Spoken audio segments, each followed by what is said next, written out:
One of the gifts that I give my warriors is a book called The Miracle Morning, which talks about starting your day off right. It's Hal Elrod's book. I've had him on the podcast a couple of times, and it's just some of the things you just said. It's some gratitude or prayer. It's journaling. Journaling gives you clarity, and clarity is power. It's exercise. I don't know if you exercise then or you wait till later in the day. I do it late in the day, but a lot of people like it in the morning. And 100% agreed. I love that book as well. And I'll mention real quick for the night owls like me who hate the mornings, Miracle Evening works just as well if you change it to the evening. So I always thought I'd mention that. Really, just take the Miracle Morning and do it in the evening before you go to bed. Works just as well lazy, for me. you lazy bastard. I know, right? I hate the mornings. No. Hi, my name is Rod Khleif, and I'm the host of the Lifetime Cash Flow Through Real Estate Investing podcast. And every week I interview multifamily rock stars, and we talk about how they've built incredible wealth for themselves and their families through multifamily properties. So hit the like and subscribe buttons to get notified every Monday when a new episode comes out. Let's get to it. Welcome back to Multifamily Rockstars. And let me mention this because of feedback from you guys and because we're always trying to make things better in my Warrior program and just in general, putting content out and everything else, we decided to make these episodes more of a deep dive instead of, just glossing over the surface stuff. I love to talk about mindset and psychology, but less of that and more practical multifamily deals, guest deals, give you more practical, actionable items for getting started and doing your first deal, especially if you're new to multifamily. So, and of course, I got my co-host Mark Nagy here. Hey, Rod, you'll be happy to know, actually, I was mistaken on our last podcast. We've actually done well over 100 of these now with Warriors. And so we've surpassed that. Yeah. Oh, that's cool. That's cool. Yeah, all we do is bring in successful warriors to interview on these episodes here. So we've got a great guest today. His name's Cain McNeil, and Cain's in Panama City, which is absolutely beautiful. And before we started recording, I was telling him 15 years ago, I could have bought houses a block from the beach for under $100,000 a piece. And, that's my woulda, coulda, shoulda story, but, we've all got them. But anyway, Cain is in 190 doors as a GP or partner. They're not syndications, and he's in one of our deals actually in Nashville as a limited partner. Welcome to the show, brother. Hey, Mark. Hey, Rod. Thanks for having me. Appreciate y'all's time today. Absolutely. So why don't you give us some background on you, bud? You've got an interesting story. I really enjoyed reading it, being broke and all that. So yeah, tell us your life story and why real estate. Yeah, absolutely. So graduated University of Florida around 2011. From there, I traveled the country and taught snowboarding, which is kind of how I wound up broke in my mid-20s, but that's okay. I had a good time. Around that time, got my first big boy job. I was a retail banker at a local bank, well, a national bank, but a local branch. And during that time, I got really interested in financial freedom, read things like Rich Dad, Poor Dad, of course. I got my real estate license, and that year I bought my first duplex as a partnership with my dad. And I made one sale that year with my license, which actually made me more than I would have made all year at the bank. So I decided to try this thing full time and slowly built and self-managed my portfolio from that point. And, fast forward today, now I own a couple of management companies and 190 doors and that deal with you. Fantastic.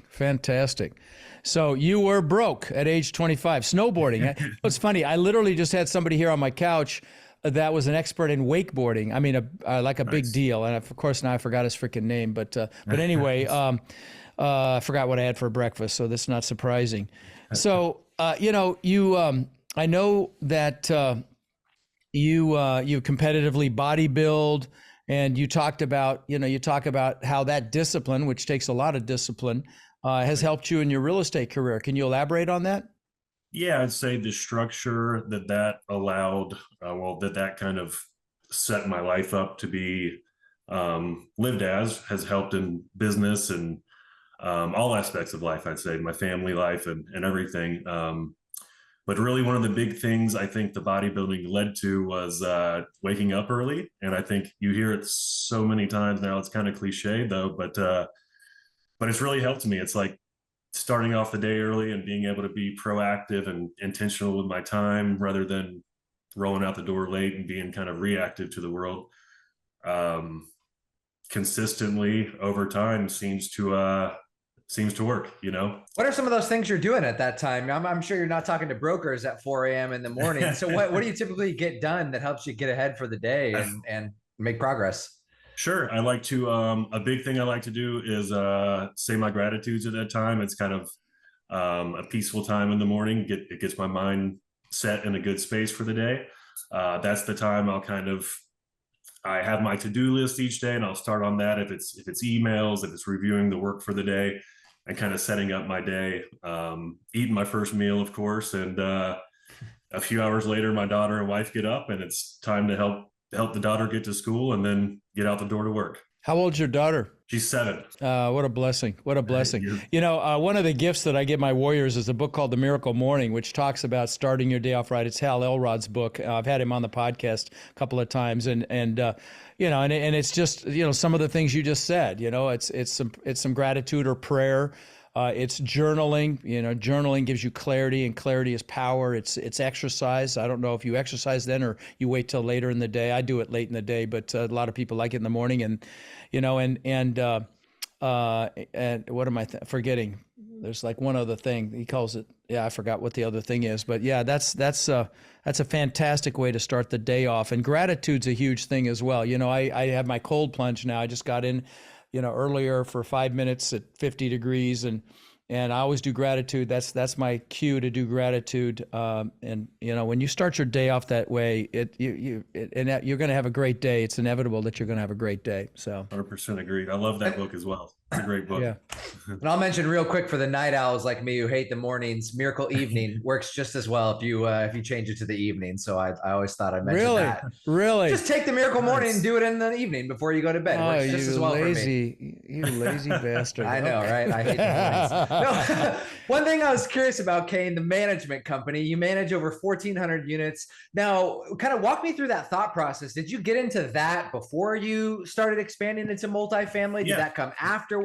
What was the idea behind that? No, great question. So I was self-managing.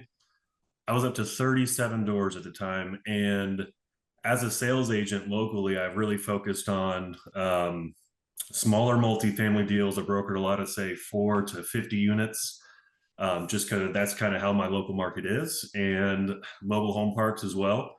So through that, I became a really successful sales agent. And so things were going really well. I approached my broker and said, hey, I'm probably going to start my own brokerage, just kind of focus on, you know, property management, working with investors. Thank you for the time here. It's been great. He said, absolutely not. And he actually offered me some equity in his property management company, which has been here since the 1970s. So it's a really well-established company. And we purchased another company and rolled that into ours last year as well, which brought us about 10 full-time managers, a few admin, and brought us to that 1,400 unit mark. Wow. Very nice. Very nice. So, you know, in this business, there are lots of different hats a person can wear. You know, the multifamily space is really a team sport, especially as you get into the larger deals, which is, I'm sure, on your radar. You know, what types of listeners would relate to you? You know, which archetype do you believe you are as it relates to your, you know, this business? You know, there's lots of different hats you can wear. Which one do you think you're wearing? Sure. I think I relate more to the investor for the most part, but however, you know, I am actively involved with the management. So an asset manager in a sense as well. But you know, the way I learned really was from ground up. So I started with a duplex, and I was cutting the grass, I was patching the walls. And while I don't recommend that for everyone, it really helped me understand the nitty gritty of the business. And so now I can know if we're making good or bad decisions when we make decisions as managers. And so, but it has evolved now. You know, there is more leverage in hiring these things out, and you can grow faster. However, I do think there's a lot of power in there's a few routes you can go. So a few of the local landlords, one, for example, that I work a lot with, he probably owns 160 single family homes, but very well off. And I know 160 doors isn't a lot compared to a lot of the people you have on this show, but when you own that by yourself, and he has a few little managers that work for him, it's pretty powerful. One thing you said I'm going to push back on, honestly. I think it's a great idea to buy a freaking Plex and learn on that Plex. And you're going to have some seminars, you're going to get your butt kicked, but there is no greater proving ground to learning about renovations, learning about tenants, learning about all these different pieces that are going to carry over into the larger assets. So I absolutely think it's a fantastic idea to do that if you have the ability to do that. Yep, I agree with that. Another piece of that is working with some of these local investors. One, for example, I think he owns 4,000 apartments in the Southeast. However, his home base is kind of here. And we had a really big hurricane back in 2018, and seeing the properties that he would buy, he would renovate or bring them back to life. And just the way he approached those with no fear removed a lot of my fear. So being able to see that and that firsthand experience was invaluable. Oh, sure. So let's jump into your first bigger deal now, stepping up here, which I know is 86 unit lot mobile home park. And you have an interesting story. You mentioned you cold called the owner, 6.5 years ago in 2017, but you ended up buying it in 2023. And I have a few follow-up questions with this, but I want to first start with, how'd you even start? How'd you go about cold calling the owner? Where do you get that information? Why did you decide to call this person? Where did that even come from? Sure. So that was around the time I was really building my sales business, and this particular park, in my opinion, was probably the best location in the city as far as a mobile home park goes. And so through that, I was learning how to cold call. I was just cold calling everybody in town, basically. And this owner, somewhat hard to work with at first, but we ultimately came to terms. And so we had this. I actually was going to partner with another investor I'd worked with, I'd sold some properties for. We were going to buy the deal, and it actually fell apart. And about a month later, Hurricane Michael, a Category 5 hurricane, hit our county and destroyed the property. And during that time, the municipality this property sits in told the owner he could not rebuild. The owner actually had to go through litigation with the city for years to be told, actually, it is protected through a state statute and he can rebuild. So when we bought it, of the 86 lots, there were 20 old homes left in very poor condition. Almost worthless, most of the homes. And the people living there, we told them, hey, save your money, don't pay rent. We'll give you 6 months to a year to move out. And we actually just ended that process and are now bringing in new homes. And I think you had some more questions on that. Well, yeah. What kind of follow-up process did you do throughout that, 6 years to keep in touch with his owner instead of just bug it? Hey, you want to sell? You want to sell? You want to sell? What kind of things did you do to continue to add value and eventually get this deal? Good so question. I mentioned at first he was a little harder to work with, just kind of an older gentleman and very successful man, but just set in his ways. And but through the first contract, we developed some rapport.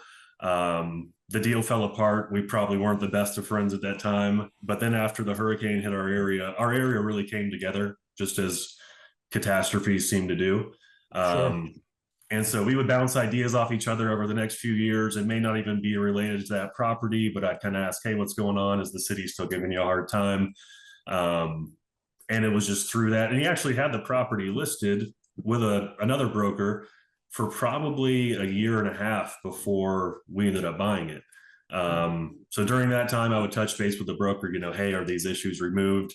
And they probably, I would say about a year before we bought the property, the litigation with the city was done. Everything was fine. However, in my opinion, the property wasn't being marketed to its potential. So it was kind of just sitting there.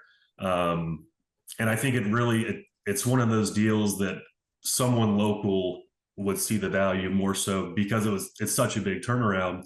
I actually floated it past a few bigger funds nationally, and they turned it down. And since, it's kind of funny, one of them actually called me since we bought it, and he was asking me about the property, and I mentioned, hey, I told you about this last year. And it was just interesting. He didn't recall, but he said he would have been interested had he known the details. But it's just kind of funny how those things work out. I woulda, coulda, shoulda, that's it. Nobody wants a mobile home park in their backyard. If the city can get rid of one, that's what they're going to do. And it's a shame that they put that guy through that crap, because, you hear about that all the time. And, so you're bringing in brand new homes. You're buying them from Warren Buffett's company? We're actually, so Clayton's number one in the country. We're buying them from Champion Skyline. They're number two. We did look at Clayton. They have some great homes. We may use them on other projects. Okay. However, the financing, the manufacturer and a third-party lender that teamed up to give us was incredible. So they're financing the mobile home purchase 100% of the invoice, plus about 50% of our setup cost to set these homes up, approximately $17,000. So we're almost getting all of the homes for no money down. And we bought. So here's a question. Yes. Sorry, here's a question. Come back to the land. Are you going to rent them as homes, or are you going to sell them and let them pay lot rent? So it will be more of a multifamily type business structure. We'll rent them as homes. However, we may sell them, say, in 10 years or so. Okay. Okay. But I really like the numbers. Land cost was about $23,000 per lot. The owner gave us really good financing terms, only 10% down, interest only for a few years, amortized over 30 years after that. So pretty good. And, so lot cost plus home cost, we're probably all into each lot for about $103,000. Beginning rents should be about $1,750. And I believe by the end of the project, when the property is looking nicer and more developed, we should be getting close to $2,000 per home. So I love the numbers. Singles or doubles? Single wides. Single wides, and you're getting $1,700 a freaking month. And so, good Lord! In our market, it's interesting. That's, for the most part, that's less than you could rent a 2-bedroom apartment at a nicer apartment complex with amenities. So we can offer 3 bedrooms and not shared walls for, less, which is okay. All right. And they don't have somebody living above them, below them, next to them, nothing. They got a little yard and everything. So no, as long as the construction is decent, some of these mobile homes, man, I was going to build, I'd bought some waterfront lots here when I first moved to Florida. This is a lifetime ago. There's waterfront lots for $60,000 a piece where you could take a boat out to the Gulf. And so I got some prefabbed houses. The first one we put in, I walk in, the floor's freaking spongy, and I nixed the whole thing and just sold the lots. I got disgusted, but I know the construction's gotten a lot better since then. That I know for sure. And they have stainless appliances, LVP flooring. I mean, they look pretty nice. Yeah. So what do you be surprised you're in a mobile home? Yeah.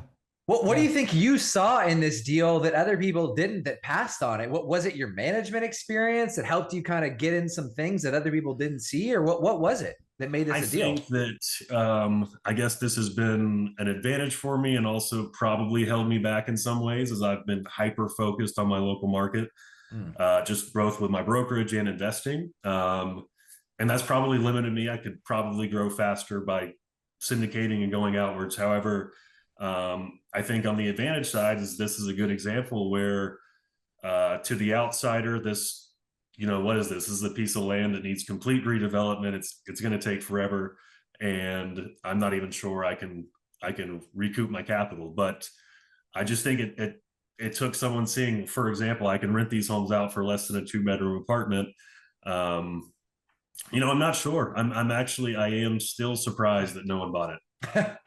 Yeah, well, that's a big lift, though. That's a big lift. I mean, we're bringing homes in, financing those homes and all that. I'm a little surprised, though, just for my own edification, because I know a lot about mobile homes. So $17,000 seems high for the setup. Why is that so expensive? So in that cost, I'm including building the front and back decks, the HVAC, setup, things like that. Skirting. Okay, got it. Turnkey. All right, got it. Okay, now it makes sense. Okay, so let me ask you this. What is your superpower? You know, at my warrior events and boot camps, I always have people get up and network and say, okay, tell everybody your superpower, exchange information, because who you know in this business is the most important thing. And there's lots of different hats you can wear. What do you think yours is? I would like to say, for the most part, it's been deal finding locally.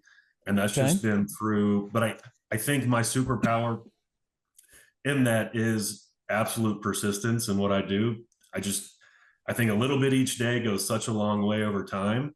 You know, I don't think I've done anything extremely phenomenal. It's a little bit each day and it adds up, and then, you know, the results look good at the end. Okay. A guy like you, very disciplined, had some real estate and management experience. What made you even decide to like come into a group like ours at the end of the day then? Yeah, that's a good question. So I didn't want to leave. I wondered, hey, what am I missing out? I've loved Rod's content. I've been taking it in since day one. Oh, thanks. Yeah, absolutely. And I know that there are other similar groups out there and whatnot, but I did get a genuine sense from Rod that he more kind of cares about his students, and yeah, my experience has been great. And I also, you know, I don't know that I've learned necessarily the mechanics of real estate, but I've learned a lot in the sense that through networking and meeting other warriors and just kind of seeing that, hey, you know, these are just normal people that decide to learn and do it. And I think for me, that's a big light bulb moment, you know? Yeah, that's one of the biggest benefits, I think, is just being around people that aren't naysayers, that aren't afraid of your dreams, that aren't afraid of sometimes very big dreams. And we got, you know, huge, you know, operators in the group, and just being around that environment is incredible. Well, listen, by the way, if you're listening and you want to apply to our incredible Warrior program, text the word crush to 72345, and we can help you crush it in this business. And I think we're somewhere now around 190,000, possibly closer to 200,000 doors that my Warriors own, which just blows my freaking mind. But yeah, again, text crush to 72345 if you know, if you'd like to check us out, and we'll check you out as well. We don't take everybody, but you know, I can promise you this: you make that call, you leave that call better than when you got on it. And if you do, then we will be speaking. Obviously, we talk a lot about interest rates lately. Everybody's talking about interest rates. I know one thing specifically, you know, dealing with myself included in Florida and some other states, Texas as well. And Rod, maybe you can speak to this: insurance, right? Insurance rates have gone off the charts. It's killing a lot of deals in the underwriting. What are you seeing right now? What are some of the things you're doing to kind of mitigate that and make sure you're getting into the right deals, since insurance is a lot of the times doubled in some of these markets like Florida? Well, like Panama City, where he is, where they had that huge hurricane, I promise you're paying a lot for insurance. Especially if it's in a flood zone, then it's even more than a standard insurance. Right. Absolutely. So a few notes on that. I give you a quick example. I bought a property a little bit north of our county, 44 unit deal, and the other 44 townhomes, say two and a half years ago. When I bought that property, my annual premium for insurance was $13,000. The renewal I just received was for $67,000 in 2 years. So 4x, 5x. Through working with my agent and a little finagling, we were able to get that down to about 42,000, but it's still approximately 300% increase. That being said, some things I will probably look out for in the future is probably post 2000 build. It just seems that the newer stuff, the rates don't go as crazy on. On that particular 44 unit, 2 of the buildings were built in the 60s. And I know that that's what's really hurting me there. I'll tell you something. Let me share something with you. So when Hurricane Charlie hit Port Charlotte here, Charlotte County, Florida, I was the largest single family homeowner there. I had 360 houses. And I mean, I was at a Tony Robbins event in LA, and my team's like, Rod, you need to get back. We had a hurricane. I'm like, forget it. It just started. I'm not leaving now. They're like, Rod, you need to come back. They convinced me to come back. And it was like a freaking bomb went off down there. I mean, even telephone poles were busted off at about 10 feet up. I mean, it's crazy. But What was interesting that blew my mind, And by the way, mobile home parks, I saw a mobile home park look like a freaking hurricane, like a tornado had got in there and jumbled it all together. There's piles of freaking metal. There's no way anybody could survive. Anybody that doesn't leave when a hurricane's coming in a mobile home is insane, personally. But what was interesting is I had houses, 60s built houses. I had 80s built houses as well. But I would have a 60s built house and the garage blew away. The front porch blew away. The back porch blew away. The roof was, I had one guy that was in his house and everything from the ceiling up blew away. He had daylight. Okay. The whole thing blew away. But next to a house built in the 80s with some shingles missing. Okay. That was it. So it was like, it was the quality of the construction, how it improved is staggering. I just wanted to put an exclamation mark on what you just said about going for newer stuff, because I saw it. It was like you'd see a destroyed 60s built house literally next to an 80s built that had some shingles missing. So anyway, Absolutely. as an aside, but let me ask you this. We have a lot of listeners that want to get into this business and they haven't pulled the trigger yet. I personally believe we're heading into an incredible economic environment to buy multifamily. There's a lot of operators in trouble. I know there's deals. We've got an incredible deal under contract right now, screaming deal. And so, speak to those guys that haven't done anything yet. They know they freaking need to. Their family deserves it. They deserve it. Give them a little encouragement. What would you say to them? I think it goes back. So what worked for me, and I know that maybe someone with more of a faster growth mindset may not agree, but what worked for me was starting small with that duplex. And I think it goes back to those small daily wins. I mean, if they get into a duplex, they learn that, what's the difference in two? If I can manage two, I can manage 20 because the problems are the same. And I think those small mindset shifts is just a small daily win each day is what they need, because the longer they hold themselves back is probably going to be more inevitable that they don't take any action. For people listening that feel more comfortable in that zone of maybe starting smaller, working their way up instead of maybe jumping into a 300 unit syndication, what are some of the lessons that you learned doing that, starting small and then jumping up to 80 plus at this point in time? How did that help you? Well, for example, my mom warned me that tenants would be calling me at midnight about their toilet. That never happened. It can happen. It can listen, it can happen, but it's not very common. Okay. I'm just going to tell you in my, how old am I now? In my 48 years, it's maybe happened twice. Okay. Right. And I didn't answer the damn phone because my phone was off, but yes, it can happen. But anyway, yeah. It can happen, but I think the point is some of those fears, some of those irrational fears you learn are just that, they're irrational. And I think just going through the process is what will give them that confidence. So one of the things we just started doing is, I know we have people that have questions and they hear someone they resonate with. And so if it's okay with you, are you okay with listeners reaching out to you? And if so, Absolutely. How and where can they find you, brother? No, that'd be great. I'd love to help anybody anytime. They can find me on LinkedIn, Cain McNeil, Facebook. Because I'm an agent, they could even Google Cain McNeil, Panama City. They'll probably find my information. Okay, awesome. Thank you, brother. Well, I really appreciate you coming on and adding some value. And, I'm excited to see where you're at, a couple of years from now. And you're a very humble guy and you've done some great things. And, I'm glad you're in our group, my friend. Me as well. Thank you, Rod. Thank you. Thank you, Mark. I appreciate y'all's time. All right, brother. Be well. Thanks. So one other quick thing. We encounter so many people that are frankly frustrated. They're looking in the mirror and they're frustrated that they haven't been able to escape the rat race. They haven't been able to build cash flow to the point where they're able to have financial and time freedom with their families.